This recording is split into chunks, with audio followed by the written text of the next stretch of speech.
SARS-CoV-2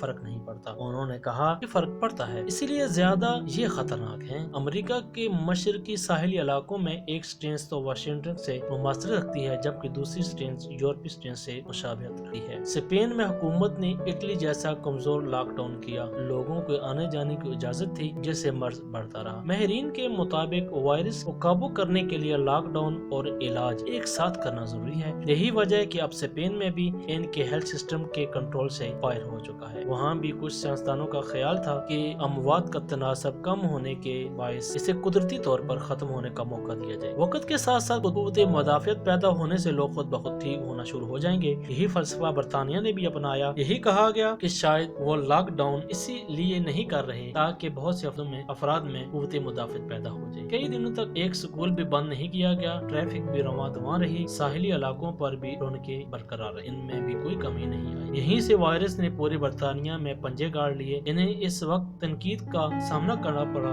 جب اموات کی تعداد کئی سو پہنچ گئی۔ اس وقت برطانوی وزیر اعظم بورس جانسن نے چین پر الزام لگایا کہ اس نے شرح اموات کم بتائی ہیں۔ کئی دیگر رہنماؤں نے بھی یہ موضوع اٹھایا۔ بیماری کی پھیلاؤ کو دیکھتے ہوئے انہیں بھی اسکول، کالج اور دفاتر بند کرنا پڑے۔ تاخیر سے اٹھائے گئے اقدامات کی قیمت تو چکانی پڑتی ہے، یہی قیمت اب برطانیہ ادا کر رہا ہے۔ جرثومے نے امریکیوں کی نیندیں اڑا رکھی ہیں۔ یہ سوال بھی زیر بحث ہے کہ وائرس کا حملہ ایک بار ہوگا یا اگلے برس یہ لوٹ کر پھر سے آ سکتا ہے۔ امریکی جمہوریت اس پر قابو پانے میں سب سے بڑی رکاوٹ ہے۔ تمام طبی رہنماؤں کا اتفاق ہے کہ وائرس کو ناکام بنانے کے دو ہی طریقے ہیں۔ سب سے پہلے پھیلاؤ روکنے کا عمل شروع کیا جائے، جس کا بہترین طریقہ مکمل لاک ڈاؤن ہے۔ میں پھر کہوں گا مکمل لاک ڈاؤن۔ نیم سالانہ لاک ڈاؤن اٹلی اور اسپین میں بھی بے معنی ہو چکا ہے، برطانیہ میں بھی ناکام رہا۔ دوسرا کام فوری طور پر ٹیسٹ شروع کر کے مریضوں کو صحت مندوں سے الگ کرنا ہے، ورنہ ایک گھرانے میں موجود مریض پورے خاندان کو بیمار کر سکتا ہے۔ اس کے علاوہ وائرس کا پھیلاؤ روکنے کا فی الحال کوئی اور طریقہ نہیں ہے۔ امریکہ اور دیگر جمہوری ممالک میں انسانی حقوق آڑے آتے رہے۔ امریکی صدر نے 3 ریاستوں میں مکمل لاک ڈاؤن کرنے کی بات کی، وہاں کی ریاستوں کی خود مختاری آڑے آ گئی۔ تینوں ریاستوں نے اسے غیر ملکی مداخلت سمجھتے ہوئے مسترد کر دیا۔ New York, new Jersey, Michigan اور کیلیفورنیا وائرس کا بدترین نشانہ بنی ہیں۔ وہاں انسانی اور شہری حقوق کی بجاوری نے ریاستی حکومتوں کو جنجال میں پھنسا دیا۔ یہی عمل چین میں ہوا ہوتا تو شاید آج پورا چین وائرس کا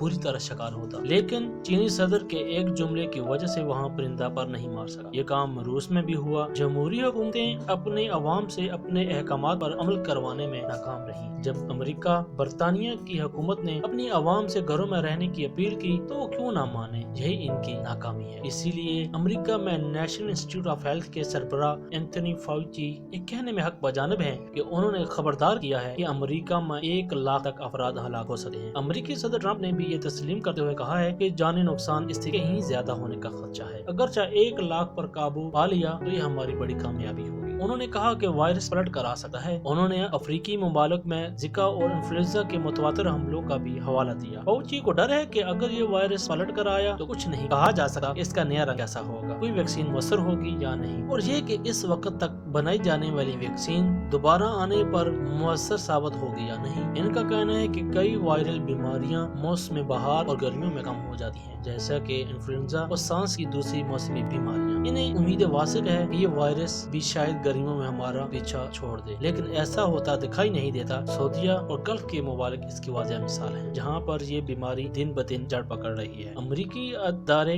CDC کے ذیلی شعبے national centre for respiratory disease کے ڈائریکٹر نینسی مسیونیر نے کہا ہے کہ یہ کہنا قدرے مشکل ہے کہ موسم کی تبدیلی سے اس میں کمی آئے گی، کیونکہ دنیا میں کہیں نہ کہیں موسم سرد یا نسبتاً سرد رہتا ہے۔ اس صورت میں اگرچہ ایک جگہ وائرس کا حملہ کمزور پڑ گیا تو اندیشہ ہے کہ دوسرے ملک میں یہ جاری رہ سکتا ہے۔ امریکہ، اٹلی اور فرانس سمیت کئی مغربی ممالک مریضوں کی تعداد میں ایک دن میں 33% تک اضافہ دیکھا گیا ہے۔ چین کے برعکس اٹلی میں فروری میں اقدامات نہیں کیے گئے اور لوگوں کو وائرس کے رحم کرم پر چھوڑ دیا گیا۔ 800 اموات کے بعد حکومت کی آنکھیں کھلی۔ پہلے مرحلے میں صرف شمالی اٹلی میں لاک ڈاؤن کیا گیا جو ناکافی تھا۔ جنوبی حصے میں لاک ڈاؤن تو بہت بعد میں کیا گیا۔ پہلے مرحلے میں ٹرانسپورٹ کھلی رکھی گئی، دفاتر بھی کھلے رہے، رونق لگی رہی، ٹریفک کی روانی کے ساتھ وائرس بھی پوری اٹلی میں رواں دواں رہا، ہر رنگ نسل کے لوگوں میں پھیلتا رہا۔ اموات بڑھنے پر پہلے صرف مقامی ٹرانسپورٹ بند کی گئی۔ تو سوال یہ بنتا ہے کہ آخر چین کیسے کامیاب ہوا؟ چین نے ووہان میں وائرس کا پتہ چلتے ہی سخت ترین لاک ڈاؤن اور بہترین طبی اقدامات کیے۔